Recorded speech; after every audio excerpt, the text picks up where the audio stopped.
오늘 본문은 한 구절입니다. 사무엘하 12장 13절이고요. 말씀의 제목은 진정한 회개입니다. 자, 저를 보시겠습니다. 질문을 하면 제가 얘기를 하면 여러분 동의를 하시면 아멘을 하시는 겁니다. 우리는 복음을 믿습니다. 이거 이렇게 소리가 작아서 제가 어떻게 설교할 수 있을까요? 자, 편집 다시. 우리는 복음을 믿습니다. 그래요, 우리는 복음을 믿어요. 우리에게 구원을 얻게 하는 예수 그리스도의 복음은 내 죄를 위해 예수님께서 십자가에 죽으셨다라는 사실과 다시 살아나신 부활하심으로 말미암아 죽음의 모든 권세를 이기시고 이 복음을 믿는 모든 자들에게 살아있는 영원한 소망이 되어주신다라는 내용입니다. 이 진리예요. 그런데 어떤 분들은 이 진리가 단번에 믿어지는 분들이 계시고요, 또 어떤 분들은 이 진리를 믿어가는 과정에 있는 분들이 계십니다. 근데 그 과정 가운데 많은 분들이 이런 생각을 품거나 이런 질문을 하시는 것을 제가 종종 듣게 됩니다. 하나님께서 굳이 구원을 이루시는데 그 아들 예수 그리스도를 굳이 그렇게 죽게 하실 게 있었을까요? 하나님이 전능하시다라고 하고 하나님이 사랑의 하나님이라고 말씀을 하시는데, 그러면 그 전능하시고 사랑의 그 하나님이 과연 모든 사람들을 그냥, 구원을 원하는 모든 사람들을 그냥 용서해 주시면, 예수님이 십자가 복음 말고 그냥 용서해 주시면 그거는 좀 안 되는 일입니까? 그것은 하나님의 능력 밖의 일인가요? 라고 물을 때가 있어요. 팀 켈러 목사님이 지적한 대로 이러한 질문은 우리의 죄, 그리고 그 죄를 용서하신 하나님의 용서에 대해서 우리가 온전히 이해하지 못했기 때문에 생기는 질문이다라고 할 수가 있어요. 흔히 우리는 죄라고 하면 어떤 습관, 규정, 법 이런 것들을 어기는 행위라고 생각을 합니다. 그게 우리에겐 일반적인 죄에 대한 개념이에요. 그러나 성경에서 우리가 믿음으로 말미암아 구원받고 사해진 죄라고 하는 것은, 성경에서 말하는 죄는 그러한 죄가 아닙니다. 성경은 무엇이든 다른 것으로 하나님을 대신하려는 모든 것이 죄입니다. 무엇이든 다른 것으로 하나님을 대신하려는 모든 것이 죄라는 것이에요. 어떤 사람에는 그것이 물질이 될 수 있습니다. 어떤 사람은 그것이 건강이 될 수 있고요, 어떤 사람은 그것이 내가 원하는 것을 이루는 것, 내가 원하는 삶을 사는 것, 어떤 사람은 그것이 내 욕망이 될 수 있고요, 심지어 어떤 사람은 그것이 내 행복이 될 수도 있습니다. 무엇이든지 하나님의 자리를 대신하고자 하는 그 모든 것들을 성경은 죄라고 한다는 것이죠. 그러니 죄의 범위에 들지 않은 사람은 아무도 없다라는 것이에요. 그리고 또한 이 죄에 대한 완전하고 영원한 해결점이 없다라면 우리는 평생 가슴 졸이며 살아야 합니다. 이것이 죄에 대한 우리 인간의 한계예요. 우리는 우리의 죄를 스스로 해결할 수가 없다라는 것이죠. 그 다음 용서입니다. 우리가 받은 용서예요. 진정한 용서는 무엇입니까? 내가 봐줄게, 내가 용서할게 라는 것입니까? 아니요. 봐줄게, 용서할게, 그것보다 더 중요한 것은, 진정한 의미의 용서는 용서하는 사람이, 용서를 구하는 사람의 모든 잘못과 모든 책임을 대신 전가하고 해결해 준다라는 것입니다. 예를 들어서 여러분의 자녀가 어떤 실수를 했어요. 사고를 쳤어요. 그리고 여러분에게 용서해 주세요, 엄마 아빠라고 얘기했다고 합시다.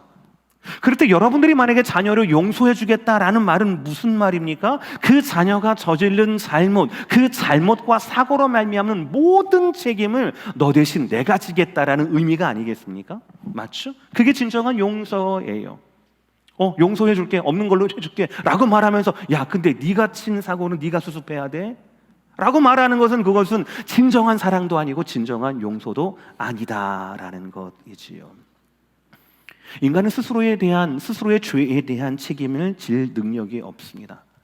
그러므로 능력 있는 누군가가 필요합니다. 그 누군가가 내 대신 내 죄의 결과를 책임지고 그 결과를 대신 담당해야 할 누군가가 필요하다라는 사실이에요. 결국 예수님께서 내 죄를 위해서 죽으셨고 다시 사셨다라고 하는 이 복음은 우리가 그냥 스테이트먼트, 진술 이상의 진리입니다. 예수 그리스도께서 아니면 이룰 수 없는 구원이고 하나님 아버지가 아니면 용서할 수 있는 사람이 없다라는 것이죠. 그래서 예수 그리스도의 복음으로 나간다라는 것은 필연적으로 내 죄에 대한 깊은 깨달음과 하나님의 용서에 대한 진리가 만나야 된다라는 사실이지요. 그런데 이 과정에서 신비한 사실이 있습니다. 일반적인 것과는 좀 다른 신비한 사실이 있어요. 일반적으로 내 죄를 고하는 것, 그리고 누군가로부터 용서를 구하는 것, 그리고 용서를 받는 것, 이 과정이 유쾌합니까? 그다지 유쾌한 경험이 아닙니다. 부끄럽습니다. 수치스럽습니다. 그러나 이상하게 복음 앞에서 내 죄를 고백하고 복음으로 말미암아 하나님의 용서를 받는 것, 이 복음 안에서 내가 죄를 고백하고 용서를 받는 것은 좀 달라요. 이것이 신비라는 거예요. 주님 앞에서 우리가 우리의 죄를 깊이 자각하고 깨닫고 또 유일한 우리의 죄의 해결자이신 그분께 우리의 죄, 우리의 한계를 고백하는 순간, 그 순간이 굴욕적이지 않다라는 거예요. 수치스럽지 않다라는 거예요. 오히려 반대입니다. 감사와 감격, 기쁨과 소망으로 우리는 우리의 죄를 고백한다라는 사실이에요. 여러분이 흔히 말하는 은혜 받는다, 내가 하나님 만났다라고 하는 모든 경험마다 이런 과정, 기쁨의 회개의 단계가 있었다라는 사실이지요. 수치스럽지가 않아요. 그래서 우리는 이것을 사주의 은총이라고 말하는 것입니다. 오늘 읽은 본문은 다윗의 죄에 대한 회개와 하나님의 그에 대한 즉각적인 용서가 한 문장 안에 드러나 있습니다. 다시 한번 읽을까요? 12장 13절 말씀 시작. 다윗이 나단에게 이르되 내가 여호와께 죄를 범하였노라 하매 나단이 다윗에게 말하되 여호와께서도 당신의 죄를 사하셨나니 당신이 죽지 아니하려니와. 짧지만 분명한 다윗의 회개입니다. 그리고 이 회개에 대한 하나님의 즉각적인 용서입니다. 다윗의 회개가 짧았지만 그럼에도 불구하고 이 회개가 진정한 회개라고 말씀드릴 수 있는 것은 하나님이 즉각적인 용서로 응답해 주셨기 때문에 그렇다라는 것이죠. 그러니까 오늘 읽었던 사무엘하 12장 13절의 말씀은 다윗의 진정한 회개와 하나님의 온전한 용서가 함께 보이는 장면입니다. 그리고 저는 오늘 이 죄의 고백과 그리고 이 죄에 대한 용서가 있는 본문을 통하여서 저와 여러분은 회개에 대한 세 가지 진리를 확인하고자 합니다. 그리고 우리가 모르는 것이 아니에요, 이 진리를. 그러나 이 진리가 저와 여러분의 매일의 기도 가운데, 매일의 예배 가운데, 그리고 매일의 삶 가운데 고백과 용서가 녹아들며 하나님 앞에 기쁜 마음으로 죄를 고백하고 하나님 앞에 소망의 마음으로 그 영광스러움과 회복을 기대할 수 있는 저와 여러분의 변화된 삶이 되기를 간절히 원합니다. 세 가지 진리 중에 첫 번째는 이것입니다. 다 함께 따라합시다. 시작. 회개는 하나님이 행하시는 역사입니다. 다시 한번 시작. 회개는 하나님이 행하시는 역사예요. 잘 들으셔야 합니다. 회개는 단순한 양심의 발로가 아닙니다. 죄에 대한 깨우침이나 뉘우침이 아닙니다. 회개란 하나님을 향한 돌이킴이에요. 하나님을 향한 돌이킴입니다. 오늘 문장의 첫 문장입니다. 다윗이 나단에게 이르되 얘가 여호와께 죄를 범하였노라 하매. 겉으로 보기에는 다윗의 깨달음 같습니다. 생각해보니까 내가 죄를 지은 것 같아. 그런 것 같아요. 그러나 이 다윗의 회개는, 진정한 회개는 다윗의 양심으로부터 오는 것이 아니라 다윗의 자기의 삶에 대한 성찰로부터 온 것이 아니라 하나님이 주도하시는 역사였다라는 거예요. 즉 하나님의 말씀이 없이는 이루어지지 않는 회개가 오늘 다윗의 회개였다라는 것이죠. 오늘 본문이 사무엘하 12장이지요. 사무엘하 11장에는 다윗이 회개한 내용이나 회개해야 할 죄의 내용이 나옵니다. 바로 밧세바와의 간음이에요. 그리고 간음을 감추기 위해 밧세바의 남편이었던 충직한 보야였던 우리아를 죽게 하는 모든 것들을 감추는 증거를 인멸하게 하는 다윗의 용의 주도한 은밀한 죄, 분명한 죄가 사무엘하 11장에 드러나게 됩니다. 그런데 1년 이상의 시간이 지났음에도 불구하고 누구도 다윗에게 네가 죄를 지었다라고 말하지 않는 겁니다. 나라는 평안했습니다. 아무 일도 일어나지 않는 거예요. 아이러니하게도 간음을 했던 밧세바 사이에 하나님은 또 아들을 주셔요. 아들이 태어났습니다. 그 아들이 자라날 때마다 그 아들의 자라남이 죄악의 잉태가 아니라 나에게, 다윗에게 기쁨이 되는 그런 시간들을 살고 있거든요. 앞으로도 다윗은 자기의 죄를, 은밀하게 저질렀던 그 다윗의 죄를, 자기만 알던 그 다윗의 죄를 드러낼 일이 별로 없었을 것 같은 거예요. 그때 하나님은 나단 선지자를 다윗에게 보내셔요. 12장 1절, 여호와께서 나단을 다윗에게 보내시니, 이것이 다윗의 진정한 회개의 시발점이었습니다. 하나님이 보내신 발걸음이었고 하나님이 맡기신 말씀이었습니다. 다윗에게 도착한 나단 선지자는 이야기를 하나 하기 시작합니다. 어느 한 마을에 부자와 가난한 사람이 있었어요. 부자는 양, 소, 염소 할 것 없이 너무 많았습니다. 근데 이 가난한 사람은 아주 작은 양새끼, 성경의 표현에 의하면 딸처럼 여기던 그 양새끼 하나만 가지고 있었던 가난한 사람이었어요. 그런데 이 동네에 부자의 손님이 찾아오게 되었습니다. 그 옛날 유대에서요, 누군가 나그네가 온다 할지라도 그 나그네를 빈손으로 대접하거나 그냥 돌려보내면 그 마을 전체의 수치라고 이야기했어요. 그런데 이 행위는 이 부자를 향하여서 온 행위였습니다. 그러면 당연히 이 부자는 자기의 수많은 이런 것 중에, 양 중에서 한 마리를 잡아서 대접을 해야 되는 겁니다. 그럴 만한 능력도 있어요. 그래야 합니다. 마땅해요. 그러나 이 부자는 자기의 것을 성경의 표현대로 하면 아꼈어요. 그 수많은 소유를 아끼고 오히려 양새끼 한 마리밖에 없는 그 양새끼를 딸처럼 여기고 있는 가난한 자의 양새끼를 억지로 빼앗아서 자기의 손님을 대접하는 그런 엄청난 나쁜 일을 저질러요. 물론 문화가 다른 우리는 이게 뭔 일이야? 이렇게 생각할 수 있겠지만 같은 문화권이었던 다윗은 이렇게 반응할 수밖에 없었어요. 5절 말씀인데 다 함께 읽어볼까요? 시작. 그 사람 말미암아 노하여 나단에게 이르되 여호와의 살아계심을 두고 맹세하노니 이 일을 행한 그 사람은 마땅히 죽을 자라. 듣자마자 다윗은 반응합니다. 노했습니다. 하나님의 살아계심을 두고 맹세한다라고, 왕의 맹세니까 반드시 이루어지는 거겠죠. 맹세하면서 뭐라고 합니까? 마땅히 죽을 만한 사람이다라고 이야기를 해요. 심판을 내리는 겁니다. 1년 전 우리아의 아내를 억지로 빼앗아 취하고 우리아를 죽게 했으면서 자신도 감당할 수 없는 죄를 저질렀으면서도 지금까지 은밀하게 그 죄를 감추고 있으면서 자기는 마치 죄에 무관한 듯이 하나님의 이름으로 심판하고 있는 거예요. 즉 하나님 노릇을 하고 있는 겁니다.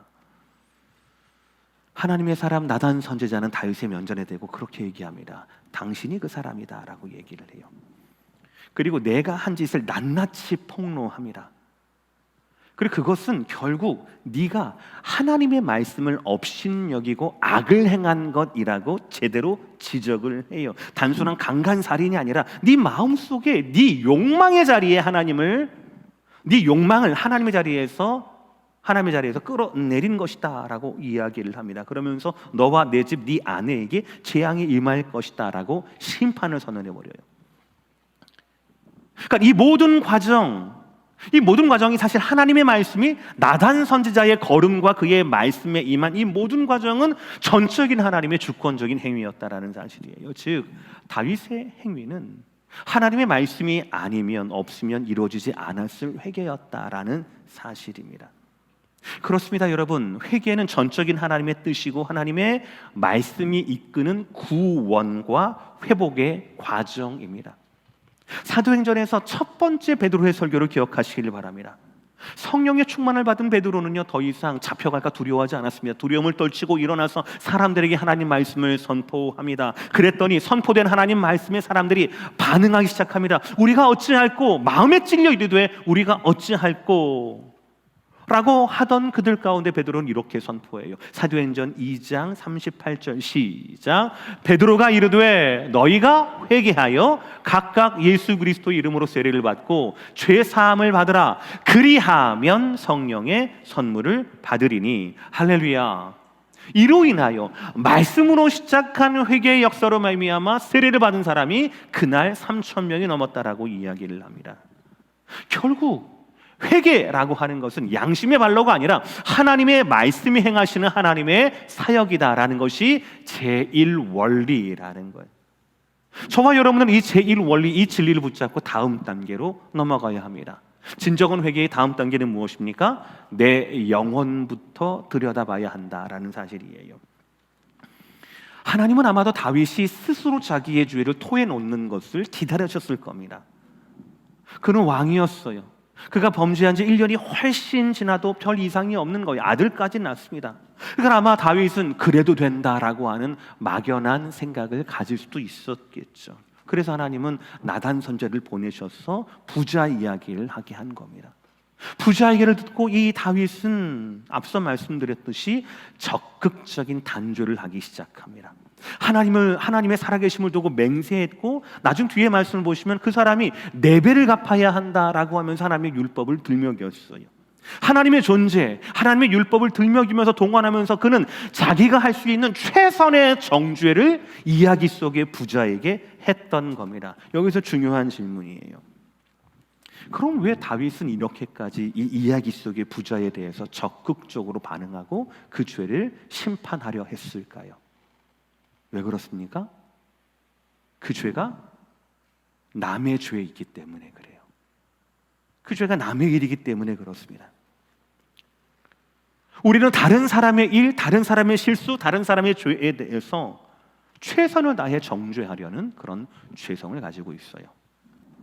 신문과 뉴스, 인터넷 댓글이 온통 자기만 옳고 바르다라는 표현을 다른 사람을 향한 정죄로서 하고 있다라는 것을 확인하고 있지 않습니까? 그러나 만약에 내가 그 죄의 당사자가 된다라고 하면 달라집니다. 보통 사람은 누군가 나의 실수와 죄를 들추고 밝혀내려 한다라고 하면 부정하거나 분노합니다. 왜일까요? 내가 무죄하니까? 아닙니다. 여러분 잘 들으셔야 합니다. 나에게 그 죄를 해결할 방법이 없기 때문에 그래요. 나에게 그 죄를 해결할 방법이 없기 때문에 자신의 죄가 들춰질 때 그 사람들은 분노하거나 부정한다라는 것이지요. 여러분 바로 알아야 합니다. 우리는 죄를 모르지 않습니다. 우리는 무엇이 죄인지를 모릅니다. 잘 압니다. 문제는 죄가 뭔지 모르는 게 아니라 나에게 그 죄를 해결할 방법이 없다라는 사실이에요.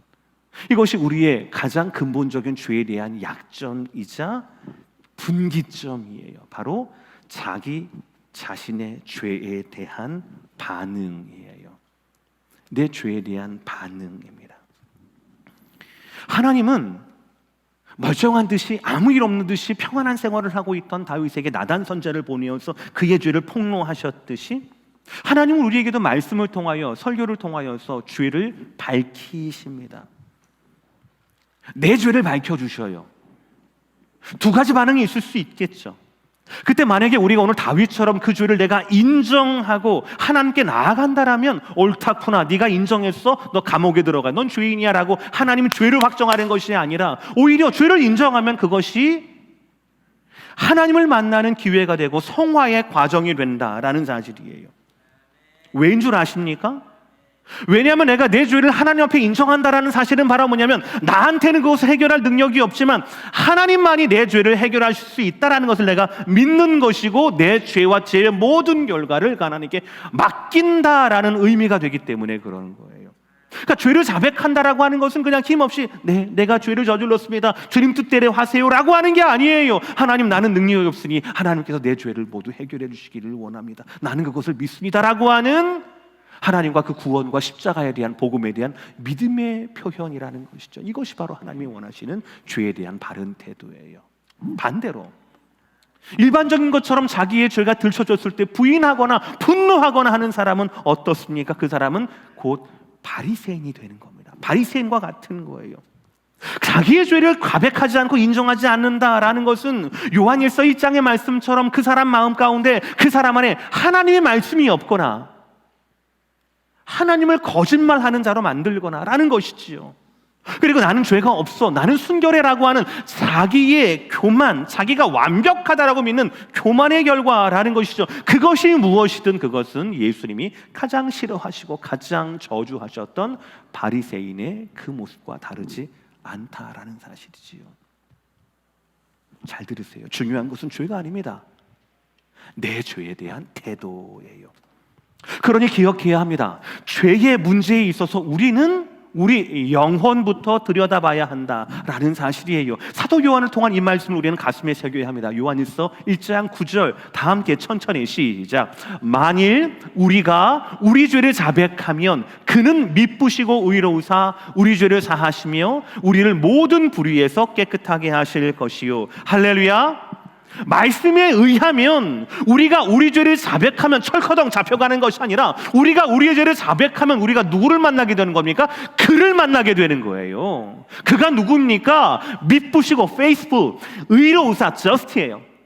믿을만하고 신뢰가 많고 그리고 또 의로우신 하나님, 그 하나님을 내가 죄를 자백하는 현장에서 만나게 된다는가요? 내가 이르지 않아서 시상대의 하나님을 만나는 것이 아니라 내가 재판대에서 마땅히 내 죄를 고백했으니까 이 사람은 죄가 컨펌 된 거잖아요. 확인된 거잖아요. 그러면 감옥에 가든지 죄를 받든지 해야 될 거 아니겠습니까? 그 현장에서 우리는 죄를 자백하는 현장에서 하나님을 만나게 된다라는 사실이에요.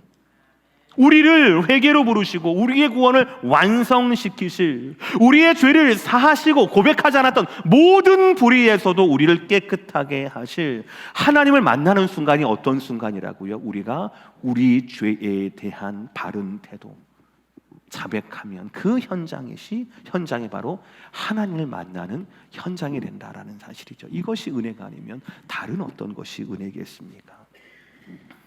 죄 자체가 문제가 아닙니다. 그런 죄를 가지고 비교하지 마세요. 다른 사람보다는 내가 더 낫다라고 자고하지 마시길 바랍니다. 죄가 아닙니다.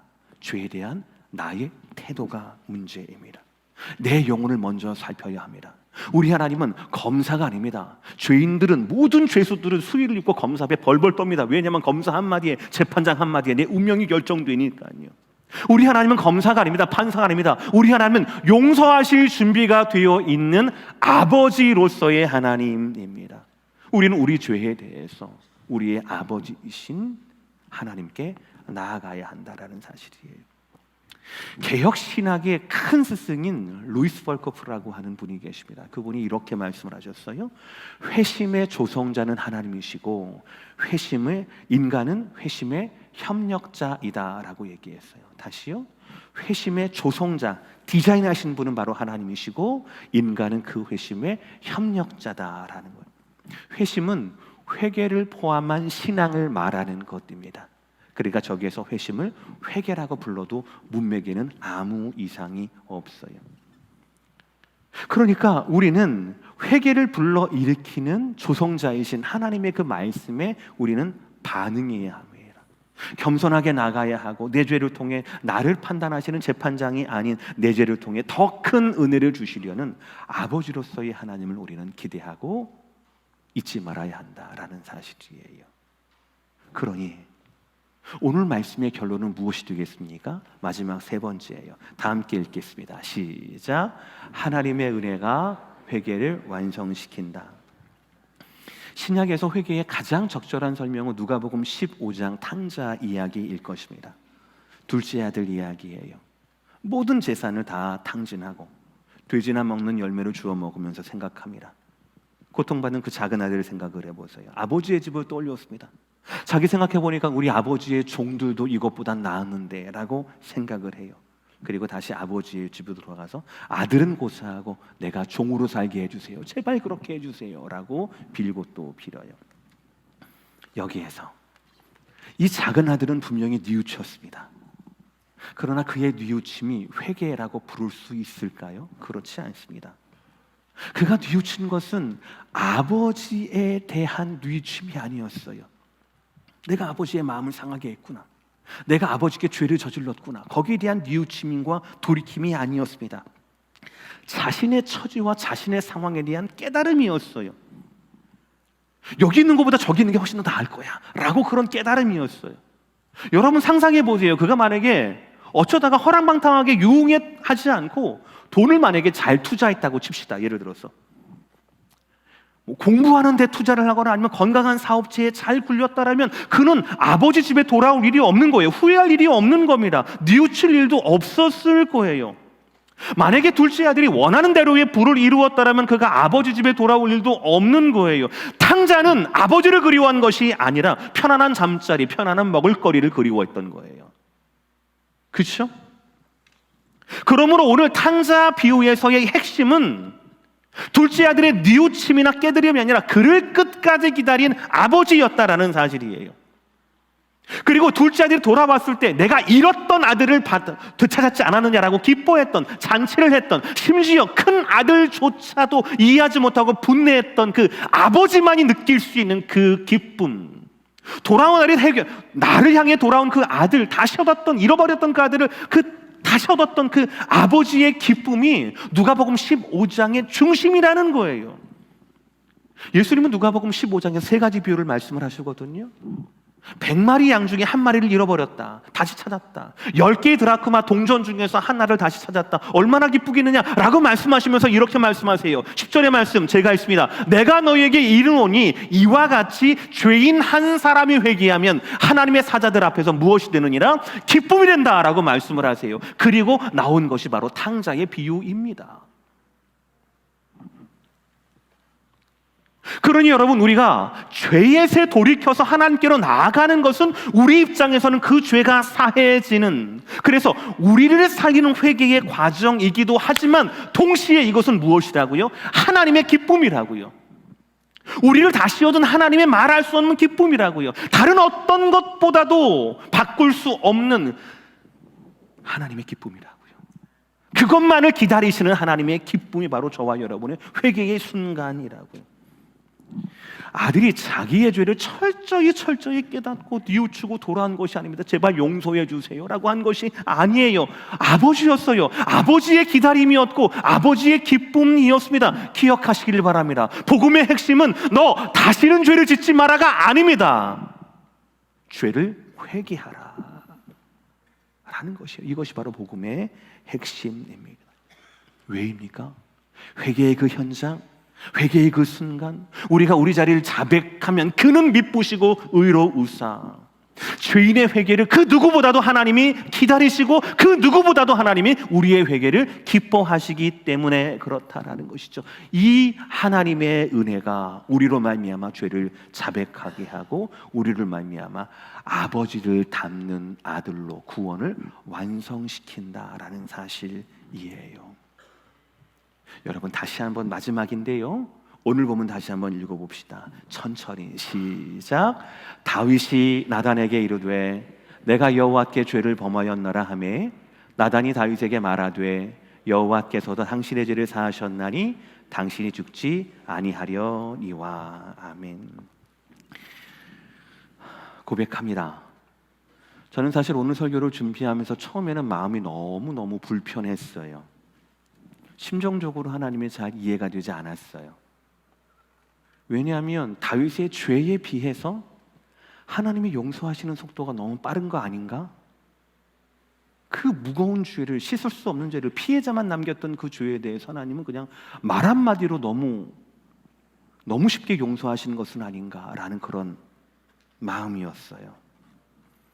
왜냐하면 둘째 대지 말씀드릴 때 우리는 자기 죄에 대해서는 부정하려고 하지만 남의 죄에 대해서는 끝까지 집요하게 파고들려고 하는 죄성이 있거든요. 특히 누가 그렇습니까? 목사가 그래요. 웃으셔야 합니다, 여러분들. 목사가 그래요. 다른 사람의 죄에 대해서 끊임없이 이건 이래서 잘못됐고 저건 저래서 잘못됐고 이것은 신학적으로 잘못됐고 저건 실천적으로 잘못됐어. 못된 습성입니다. 못된 죄성이에요. 그러나 그것보다도 자백한 자에 대한 하나님의 입장이 있을 거 아니에요. 하나님의 아버지로서의 기다림이 있잖아요. 그날도 이해하지 못하는 잃었던 아들을 다시 찾았다라고 하는 아버지의 기쁨이 있잖아요. 우리는 그것을 헤아려야 합니다. 하나님의 뜻과 하나님의 기쁨을 헤아려야 합니다. 그렇지 않고 우리는 좀 더 우리 마음에는 어떤 죄성이 있습니까? 다윗이 조금 더 고통받았으면 좋겠고 조금 더 괴로웠으면 좋겠다라고 하는 우리의 교만이 있잖아요. 그것을 버려야 합니다. 중요한 것은 회개의 주권자이신 하나님, 다윗이 돌아오기를, 회복하기를 기다리시는 하나님과 하나님의 은혜라는 것이죠. 하나님은 오늘 말씀에서 다윗을 용서해 주셨습니다. 그러나 잊지 말아야 할 것이 한 가지 더 있어요. 그러나 그를 용서하신 하나님의 용서와는 별개로 죄로 인한 결과를 다윗은 당하게 됩니다. 아까 말씀드렸던 밧세바 사이에 출생했던 그 아이가 그때부터 일주일 동안 앓게 되었고 죽게 됩니다. 그야말로 이 장면은 죄에 쌌은 사망이다라는 로마서의 말씀이 응하는 것처럼 보이는 그런 무서운 장면이죠. 그 일주일의 기간 동안 아이가 앓을 동안 다윗은 밤낮으로 금식하고 눈물로 기도했습니다. 그러나 끝내 하나님의 뜻을 인정하고 금식을 끝내고, 중요합니다 여러분, 성전으로 올라갑니다. 경배합니다. 하나님을 만나요. 그리고 나서 자기의 공으로 돌아옵니다. 그리고 시간이 지나서 하나님은 또한 그 잃었던 아들을 대신하여 다윗과 밧세바 사이에 또 다른 아들을 보내주십니다. 그가 바로 솔로몬이에요. 그렇습니다. 진정한 회개가 진정한 회복의 시작이에요. 이것이 회개의 능력입니다. 자기의 죄를 인정합니다. 징계를 수용합니다. 하나님의 주권을 받아들입니다. 그러한 다윗에게 하나님은 다시 회복과 사랑의 은혜를 주시더라라는 것이에요. 사랑하는 성도 여러분, 단순히 양심 때문에 껄끄러워서 죄를 토해내는 것이 회개가 아닙니다. 하나님 말씀 앞에 내 죄를 인정하고, 그리고 중요한 건 하나님께 맡기는 거예요. 무엇이든지 최선을 다해 기도하면서도 모든 것이 하나님의 주권 아래에 있다라는 것을 인정하고 그에 합당한 태도를 갖는 것입니다. 물론 다윗은 범죄했습니다. 그러나 다윗은 믿었어요. 그는 자신의 죄로 인한 고통도 받아들였지만, 그러하면서도 하나님의 전심으로 회개하는 자, 하나님의 전심으로 자기를 찾는 자들에게 복 주실 것이라고 하는 것을, 회복시키시라고 하는 그런 믿음을, 자기의 회개를 하나님이 기뻐하시고 기다리셨다라는 이 사실을 알고 믿었다라는 것이죠. 그러기에 다윗은 솔로몬을 얻을 수 있었었고, 솔로몬을 얻었을 때 하나님은 또다시 이 나단 선자를 보내주십니다. 그리고 그에게 여호와께서 사랑하신다 라는 말씀을 전해주시고, 그 말씀의 뜻인 여디디아라고 하는 이름을 붙여주셨어요. 사무엘하 12장 24절 제가 읽어요. 그가 아들을 낳음에 그의 이름을 솔로몬이라 하니라. 다 함께 읽을까요? 그 다음 시작. 여호와께서 그를 사랑하사 선지자 나단을 보내 그의 이름을 여디디아라 하시니 이는 여호와께서 사랑하셨기 때문이더라. 아멘. 죄로 시작했지만 회복으로, 하나님의 사랑으로 끝맺음 되는 것, 이 모든 것이 우리의 죄와 부끄러움으로 시작됐지만, 그러므로 이 모든 은혜와 사랑과 회복을 시작하는 이 모든 것이 회개의, 진정한 회개의 모습이고 결과라는 것이죠. 그러니 회개는 하나님의 은혜라는 것이에요. 사랑하는 성도 여러분, 말씀 마무리할게요. 우리 하나님은 법복을 입은 판사가 아닙니다. 우리 하나님은 아버지로서의 하나님이셔요.